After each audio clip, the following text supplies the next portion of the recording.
Last month, I shared the current breakdown of my stock and crypto portfolios, and in that video, I shared that I have a pretty significant investment in Nokia, who just released their first quarter earnings. Using the info in that earnings report, I'm going to break down 6 reasons you need Nokia in your portfolio right now.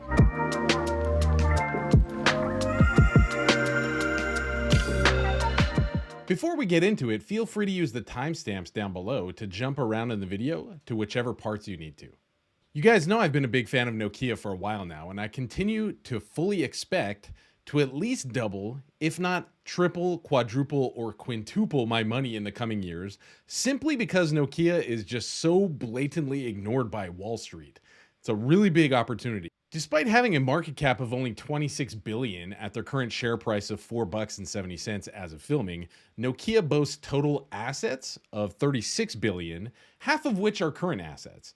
Last year's total sales figures were a lot lower than we expected, and we're expecting for the coming years, but they still pulled in almost 25 billion last year.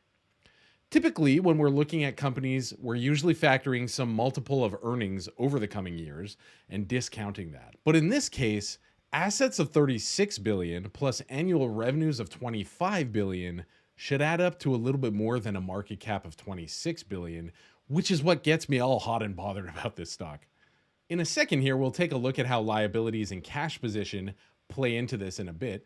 But generally speaking, in a market as hot as today's, we don't see many companies trading at a price to sales ratio of 1.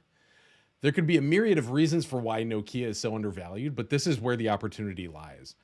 Just for reference, price to sales ratio is determined by taking the market cap, or the price of the stock, and dividing by 12 months of revenues. So the lower the number, the more sales you're getting for your buck. The better bang for your buck. So here are the PS ratios of some other popular stocks we've been watching lately too.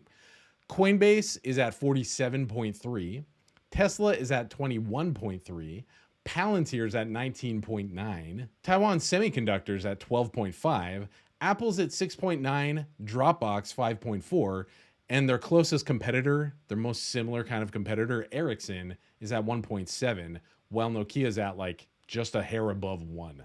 Point number 2, performance is improving. Check it out here over on the computer. We have a bunch of different financial highlights. Net sales up from 4.9 billion to 5.1 billion. That's compared to last year's first quarter. Gross margin is also up a couple of percent. Operating margin, comparable operating margin, is up from 2.4% to 10.9%, which is like super juicy. But actually, after the first quarter of last year, things really took off. So compared to previous quarters, this isn't anything really, to write home about. EPS diluted, comparable, is up from 1 cent euro, 1 euro coin, 1.01 euros to 0.07 euros. Somebody in the comments tell me how to say that. It's not pence. I feel like so uneducated all of a sudden. Next, we have net cash and current financial investments up from 2.5 billion euros to 3.7 billion euros, dude.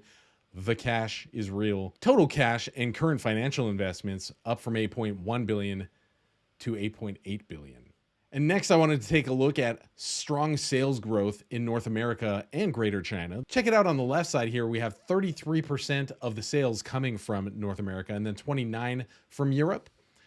And then they do have stuff going on in each of the other continents, but what I wanted to highlight most importantly on the right side here, net sales, we see a big jump in North America. Typically speaking, first quarter for Nokia isn't super dope. So it's not really like, don't get too alarmed by this drop from the last quarter, because probably this year's fourth quarter will be even bigger than, last year's fourth quarter. So North America, we see good growth. Europe, a bit of growth. Interestingly, Greater China, we saw growth too, despite China having all of its own similar competitors, which is cool to see. Middle East and Africa and Asia Pacific down a little bit, which is good to note and important to note. But their largest markets, North America and Europe, we're seeing growth, which is really good to see. Did also want to mention here, this is a breakdown of where their sales are generated, like what kind of clients. 81% are CSPs or communication service providers. These are like the AT&Ts and the SoftBanks of the world who provide internet, provide Wi-Fi, and cell coverage and stuff like that. So a large part of Nokia's customers are CSPs. But they did mention here that enterprise, the second largest segment, is growing pretty well. Year over year reported customers up 14%, or an 18% on a constant currency basis. So it's good to see a little bit of diversification happening. And we know actually that it's not just that CSPs are getting smaller and enterprise is getting bigger, because the CSPs basically always just keep getting bigger with Nokia.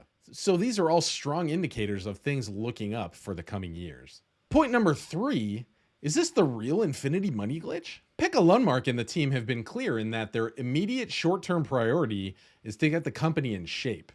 This requires restructuring the organization and also cutting 5,000 to 10,000 jobs. It seems they're getting the ball rolling on that faster than anyone expected they could, but the major benefit of lowering costs and freeing up cash is that you can plow it all back into research and development. The cool thing about being a world leader in 5G patents, along with emerging technologies like 6G and getting Wi-Fi set up on the freaking moon, is that these bring money and market share too. So if you have more patents making you more money, then you can spend more money on more R&D, which gets you more patents, which makes you more money that you can get more patents with ad infinitum, which helps Nokia on their goal to regaining the status of world leader in this space. And so hopefully that goal isn't very far off. Check it out here. We have solid liquidity enables investments to secure technology leadership.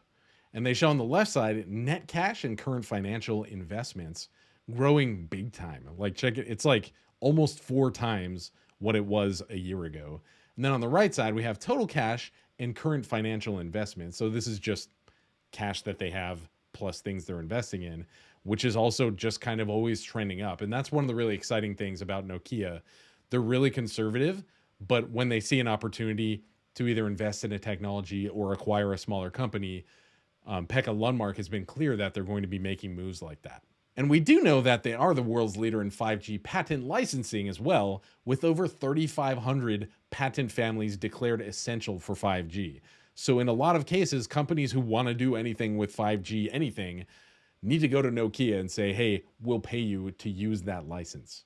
These patents are core to the Nokia's technology sector of the business, which regularly pulls in operating margins of higher than 70% year after year. Speaking of the Nokia Technologies sector, check it out here. We have slightly growing sales on a constant currency basis of about 6%, with a continuing 70+% operating margin there in the center chart.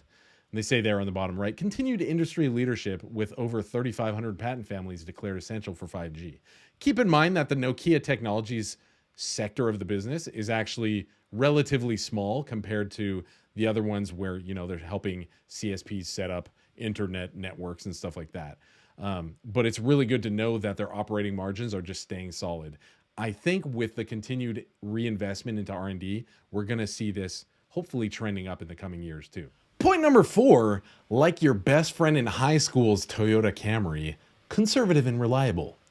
As I've already mentioned, CEO Pekka Lundmark has been talking about how they need to be trimming the fat. They need to be letting go of a good number of their staff, and they're going to be using that saved cash to reinvest in R&D to step up to being number 1 in the industry again. Here's a little illustration that they shared in that presentation. They said, for 2021, we're expecting net sales of 20 to 22 billion euro, with a comparable operating margin of 7 to 10%. Typically, Nokia is quite conservative in their forecasts. And so like what we saw this quarter, they're already surpassing a bunch of the expectations that they laid out last year. And so I mentioned a minute ago about Nokia Technologies, the sector of the business that deals with all the patents, being one of the smaller ones. Check it out here on the chart. You can see how the other ones kind of stack up. Mobile networks is by far the biggest at 45% of the company, then network infrastructure, then cloud and network services, and then Nokia Technologies. And so check it out here. This is for Q1. Constant currency year over year change. They say mobile networks grew 2%. Network infrastructure grew 28%. That's really the highlight of things going on this quarter. Cloud and network services down 5%. Nokia Technologies up 6%. Group comm and other down 9%. So total net sales up 9%. That's really good to see, but they were kind of sandbagging it about a quarter ago, saying first quarter, actually all of 2021 is going to be really garbage. So the mobile networks segment of the business, being the largest, primarily works with CSPs, like I mentioned earlier. But I should mention that they're number 2 outside of China in the entire world. And 29 out of the top 30 mobile operator groups in the world use Nokia base stations. So it's like everything you do on the internet, Nokia has something to do with it, most likely, depending on where you are in the world. So taking a bit of a closer look at mobile networks, it says mobile networks delivered a solid first quarter with an uptick in profitability. So we see on the left here, 2.3 billion euro in sales for the first quarter, which is only up 2% on a constant currency basis. But in the center chart there, 3.4% comparable operating margin, which is up 280 basis points compared to first quarter of last year. So even with sales going basically sideways, we saw profitability go up big time, and that's what we like to see. Some notables on the right there with KPIs, 70% ReefShark share by the end of year 2021. So they're saying ReefShark is one of the Nokia products that they want to be having out in the market more in these different kind of network operations, and they're kind of on track for that. Second, the conversion rate from companies that have been working with Nokia for 4G, 90% of them are converting with Nokia to 5G. And keep in mind also that Nokia is going to be growing and profiting off of the 5G revolution rolling out over the coming several years. One of the things that we often get in our mind is that, 5G is already a thing. 5G is already out because there are 5G Android phones and Apple phones and stuff like that. But actually, as far as networks go, and if you have a 5G phone, you've probably already experienced this, but there's a very small percentage of the area where you can actually use actual 5G speeds. And so that rollout is going to be happening over this entire decade. And then they'll be switching over to kind of 6G, which Nokia is already set to be one of the leaders in as well. But going back to this chart, 4G, 5G market share of 25 to 27% outside of China in the full year of 2021. So they're really, aiming to be big time. Point number 5, haters gonna hate, bro, but there ain't much hate for Nokia. Average daily trading volume for Nokia recently sits around 50 to 54 million shares trading hands daily. But one of the more interesting things I want to take a look at is the short interest. So with short interest, if there are a lot of people interested in shorting or currently shorting a stock, the short interest percentage goes up. And if that number gets really, really high, it can cause a lot of really crazy volatility. In some happy cases, it might cause a short squeeze, which causes things to go crazy. But generally, that doesn't really happen. But when a lot of people are shorting a company, it's safe to say that they think that it's overvalued. I'm struggling to find a company with a lower short interest than Nokia right now at only 0.5%. But on the flip side of that, it looks like institutional ownership of the stock is only about 4%. So I'm not sure why institutions, hedge funds, and big banks and large investment funds and stuff like that aren't interested in this company, interested in this stock at all. That I think presents a big opportunity for us, because when institutions jump in, that causes the price to go up. And right now they're not even noticing it. So that's one of the big opportunities for us, I think. Point number 6, unicorns and rainbows.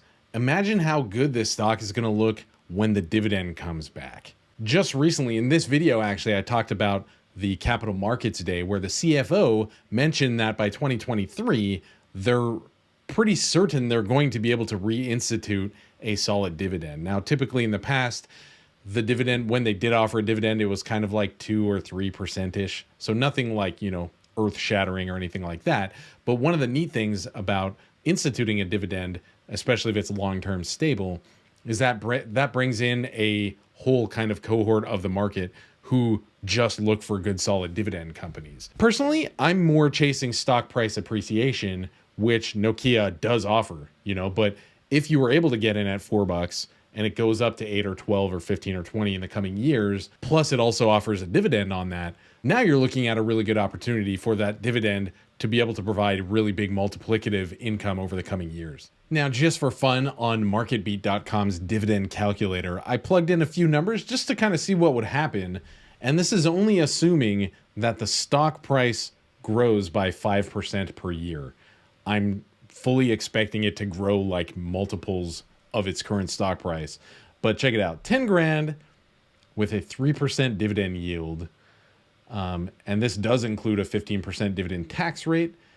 Let's say the expected annual dividend only increases 1% per year, and then the stock price again goes up 5% per year over 20 years. Let's see what happens. After 10 years, that 10 grand that we put in is now 20 grand if you're reinvesting the dividend, which is pretty nice to see. And after 20 years, it's 43 grand. So, it's fun and interesting to look at these numbers and just kind of play around with it. But another thing we could do is, let's say the stock price appreciates 10% per year. How does that affect things? After 10 years, our 10 grand is now 30 grand. And after 20 years, it's now 100 grand. So that's just fun food for thought. Imagine if the stock price grows even more aggressively than that, based on the absurdly low PS ratio that we've been talking about. I did also want to take a quick look at some of the other figures that they've provided for us. This one compares only first quarter of this year to first quarter of last year, which is like helpful in some regards, but can be a little bit misleading because the first quarter is always kind of weak. Ideally, we would also want to look at a trailing 12 months. But let's take a look at net sales is up 3%. Gross margin is up 260 basis points. Net cash and current financial investments up 180%. R&D is down 1%. SG&A is down 17%. So I did also want to mention down here, in quarter 4 2020, Nokia reclassified certain items of income and expenses from other operating income and expenses to the functions. The comparative report results for quarter 1 of 2020 have been revised accordingly. So that's the difference between the reported results and the comparable results down here. They're not ultra different. Net sales still up 3%. Gross margin only up 180 basis points instead of 260 basis points. And operating profit up 375%. Operating margin percent up 850 basis points. Profit for the period up 1,000%. So, we need to look a little bit more in depth at the comparable results. But, if we are to take these just at face value, it's like, oh my gosh, Nokia is blowing up. And indeed, they are showing good progress. But when you're reclassifying past numbers, it can be a little bit misleading. So I tend to look at the reported results with more weight. But yeah, down here, EPS diluted up 600%. Return on invested capital up 380 basis points. So all of this is just like really good stuff to see. Really exciting news. And then a slightly more in-depth look at the profitability. It says comparable operating profit has gone up 375% compared to first quarter last year. And remember, first quarter tends to suck for Nokia. And first quarter of 2020 was particularly not awesome. But yeah, these are really good numbers that lead me to get even more excited about the company going forward. So I've been running a bunch of different polls on the channel over the last few months to kind of get to know you guys more. And it seems like the majority of you watching are really interested in growing your money with a little bit of risk over the years, over the long term. And I'm very similar. That's very much how I operate and how I have been operating. And so I'm excited about Nokia. I think you should be excited about it too.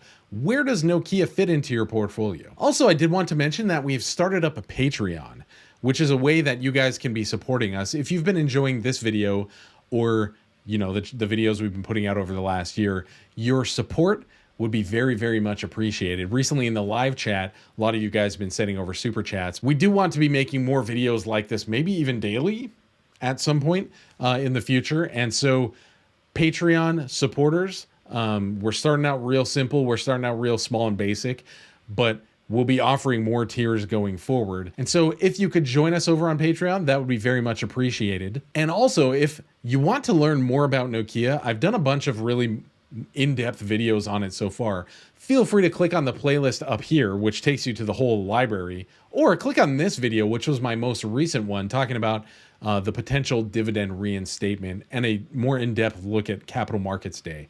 Thank you guys very much for your time. Love you guys. Looking forward to hearing your feedback in the comment section. Talk to you soon.